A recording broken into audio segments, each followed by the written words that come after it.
কুসুমের বিরুদ্ধে এবার মিথ্যে বদনাম দেওয়ার চেষ্টা করলো ঈশানের ছোট কাকিমণি কুসুমের ওপরে প্রতিশোধ নেওয়ার জন্য। হ্যাঁ বন্ধুরা, ভিডিওতে লাইক দিয়ে দেখতে থাকুন। যে মুহূর্তে কিনা কুসুমের সঙ্গে আয়ুষের ভালো সম্পর্ক হয়েছে এবং বন্ধুত্বপূর্ণ সম্পর্ক, ওটা যখন বারবার করেই ঈশানের ছোট কাকিমণির সামনে আসতে থাকে, ঠিক সেই মুহূর্তে ঈশানের ছোট কাকিমণি বলতে থাকে যে দিদি, এই কাজের মেয়েটার জন্য সেদিন আমার তোমার পায়ে অবধি পড়তে হয়েছে, তার অপমানের বদলা তো আমাকে অবশ্যই নিতে হবে, সেটা তো আমি কোনো মতেই ভুলবো না। এবং এবার তোমার সেই আদরের ছেলে কতটা তোমার বিরুদ্ধে গিয়ে কতটা বিগড়ে গিয়েছে সেটাই তোমার চোখে আঙুল দিয়ে আমি দেখিয়ে দিব। এবং এই যাত্রা কোনো মতো তুমি বুঝতেও পারবে না যে তোমাকে রীতিমতো আমি তোমার ছেলের বিরুদ্ধে উস্কে দেওয়ার চেষ্টা করছি। অন্যদিকে যখন এই কথা বলা মাত্রই ছোটোকে যখন পানি ছুঁড়ে মারতে গিয়ে এক পর্যায়ে যখন সেখানে আয়ুষ চলে আসে এবং আয়ুষের গায়ে যখন জল ঠেলে দেয় কুসুম, ঠিক সেই মুহূর্তে কুসুম হাসতে থাকে এবং বলতে থাকে যে ছোটো সাহেব, আপনি কি মনে করে এখানে এসে দাঁড়িয়ে পড়লেন বলুন তো?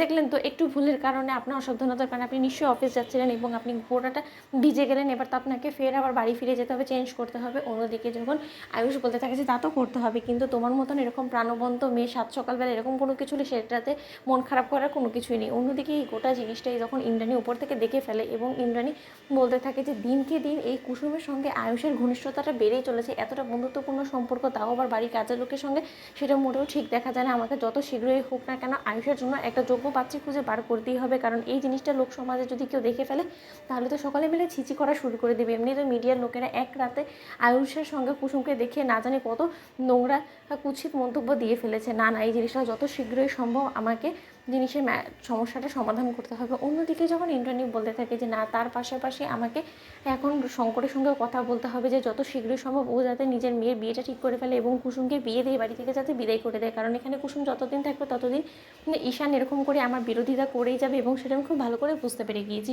অন্যদিকে ঈশানের ছোটো কাকিমণি সেখানে চলে আসে এবং এসে ইন্দ্রাণী কান ভাঙানোর জন্য বলতে থাকে যে দিদি গো, তুমি আজকে যে সব কিছু দেখছো না, এই সব মেল মহব্বত এটা কিন্তু অনেকটা বেড়ে গিয়েছে এবং তুমি আজকে কী দেখলে, এটা তো সামান্য একটা জিনিস। এখন তো আয়ুষ রীতিমতো অনবরত সেই ঘরে যাতায়াত করা শুরু করে দিয়েছে এবং এই কাজের লোকের মেয়ের সঙ্গে যে পরিমাণে ও বন্ধুত্বপূর্ণ সম্পর্ক রেখেছে, এটা যদি লোক সমাজে জানতে পারে না তাহলে তোমার কে কিন্তু কোনো মতে ছেড়ে কথা বলবে না, এই আমি বলে রাখলাম। অন্যদিকে ইন্দ্রাণী বলে থাকে যে দেখ ছোটো, আমার ছেলের চরিত্রের উপরে আমার সম্পূর্ণরূপে ভরসা আছে এবং শঙ্করের মেয়ের চরিত্র সম্পর্কে আমার খুব ভালো করে ধারণা আছে, তাই তুই অন্তত আমার কান ভাঙানোর চেষ্টা করিস না ওদের দুজনের বিরুদ্ধে। তাই তোকে আমি বলছি যে তোর এখনও সময় আছে, তোকে এটা শেষ সুযোগ দিলাম, তুই নিজেকে শুধরানোর ব্যবস্থা কর। অন্যদিকে ঈশানের ছোটো কাকিমণি যখন বলতে থাকে যে দিদি, আজকে তোমার ছেলের এত বড় একটা অ্যাচিভমেন্টের জন্য তুমি সন্ধ্যেতে পার্টি থ্রো করেছো, সেই পার্টিতে আজকে এমন একটা সিনক্রিয়েট আমি করবো যাতে করে গোটা মিডিয়া পাড়া থেকে শুরু করে সকলের চোখ ধাঁধা লেগে যাবে এবং সকলে ছিছি করা শুরু করে দেবে এবং সকলে এটাই ভাবে যে তোমার ছেলে ক্যারেক্টারাইজ। তো বন্ধুরা, লাইক কমেন্ট শেয়ার করে সাবস্ক্রাইব করতে ভুলো না।